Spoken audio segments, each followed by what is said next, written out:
I'm out. As per rules here in Ohio, I am out. I had a mountain of emails from people. Oh, Anthony, I hope everything's okay. I hope you're going to be all right. Hope you get over it. I was never really on it to get over it. Didn't feel like I had anything, but it is what it is. Had to get a negative test for the judges' night. That was fine. No big deal there. Just a weird week. A ton going on right now at the barn. Have to train all the babies. No issues there so far. I haven't got clarification of what's going on tomorrow with the gate. Now, we're not going to video tomorrow simply because we're not prepared to have the horses and everybody ready to rock for tomorrow. So I might put some behind the gate if it's possible. As I said, I still don't have clarification on that. Usually Thursdays there's schoolers afterwards, but I was told that they were going to have the gate out on the track for babies on Wednesday. So I'd reach out to race secretary Dave. I haven't heard back from him yet. I'm sure I will imminently, and then we'll know for sure. Otherwise, we're just pointing the horses towards next Wednesday. So it may be a little bit of training tomorrow for them, a little stiffer training on Saturday, and then next Wednesday we'll hope for, as I said, some gate work with the babies and maybe even have it recorded for next week. So that's my plan. That's our plan right now for you for next week. Had some horses go through the ring today. We sold 3 horses, retained the gray filly. I told everybody, I promised everybody I'd put a fair reserve on her. Even as much as I think she's just an okay horse and really potentially not a horse for us. I know there's a lot of people that are going to make that argument, but as of right now, real time, I don't know if she is, but I can tell you that she should be worth $12,000. She didn't bring 12. I don't know what the last bid was. We had a reserve of 12. So when they get to 11.7, does that mean somebody was sitting there saying, geez, I don't know if I'll go to 12? No, I don't know about that. I don't know what the last live bid was for the filly, but I think fair is fair. We retained her up to $12,000, and she's coming home.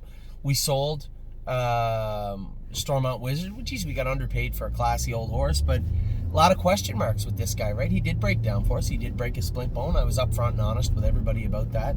He was jogging back, training, getting ready to race. But was I comfortable and confident he would get there? No. I guess not to the tune of 5,000, but that's racing. It is what it is with Stormont Wizard.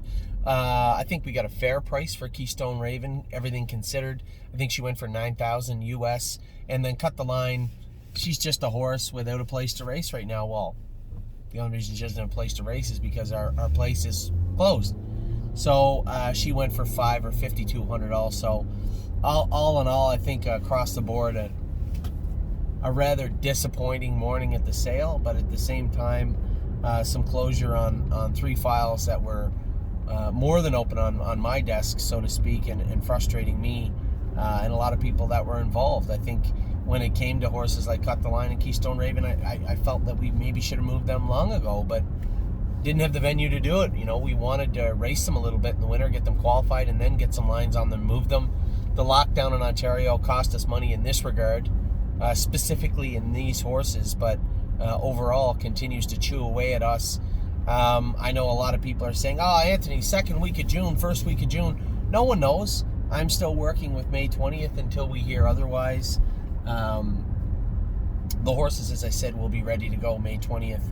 And as there is training right now at Mohawk, it doesn't really impact the babies. I know the babies at our home base in Ontario are going over to Mohawk this week to train. I'd like to see a 1:28, 2:10 from them, much like we're going to see here at Northfield Park this week. So, not much to report on Tuesday, other than we have 1 horse qualifying today at Saratoga Raceway. Obviously, an unfortunate break from Perfect Record yesterday with Wally Hennessy. Haven't talked to Mark Beckwith much. He sent me a note today. He said Colt made a break yesterday. I wasn't really happy with the break. I thought he was safe and good to go. You know, Wally Hennessy's one of the leading drivers in the world. Always has been. Guy that I've looked up to my whole life. Certainly not going to blame him. But in this case, Mark Beckwith knows the horse a little bit more. I said to him, you know, this might be a case where you know the horse a little bit more. Maybe you should drive him. Will he opt for Saratoga? Will he go to Plainridge? that will be up to Mark. I'll have a discussion with him about that today. Just want to focus on getting the filly qualified today and then moving on. We have an opportunity to sell Broadway Roll today or tomorrow. I think we'll probably execute on that also. I know a lot of people, I had somebody message me and say, Anthony, you're just selling way too many horses right now.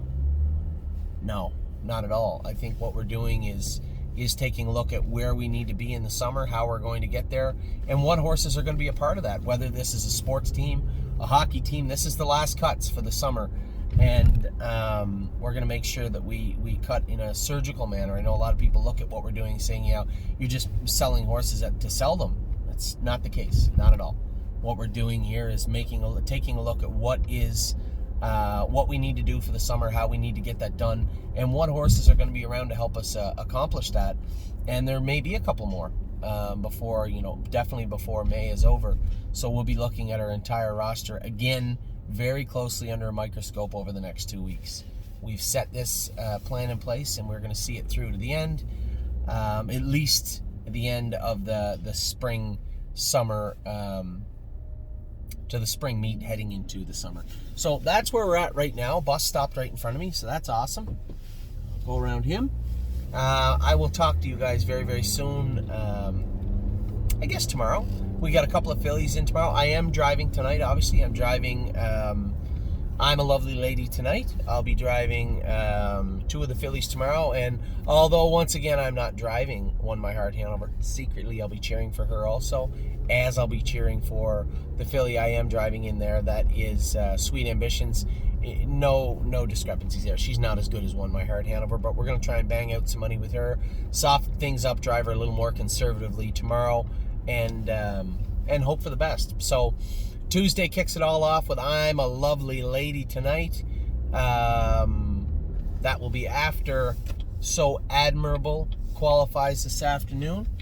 And then tomorrow we have a little road trip to Pennsylvania and back tomorrow night for quite a few horses at Northfield Park. So a lot going on this week. Obviously, I'm pumped that I tested negative, but it only gives me more questions. Was it originally a false positive? I did have a little tickle in my throat last weekend. I did have a little headache. It's possible. But as I said to you guys in the video, if this is what you go through, after you get vaccinated, post-COVID vaccination, for the love of God, everybody go out and get vaccinated because, as I said, I felt a little silly getting tested. I felt a little perplexed when it came back positive. A little vindicated now that it's negative, but go on out and get yourself vaccinated because this was barely a cold. So anyway, I'll talk to you guys soon. I hope everything is going good. I hope you guys had a better weekend than I did, but could always be worse. Take care.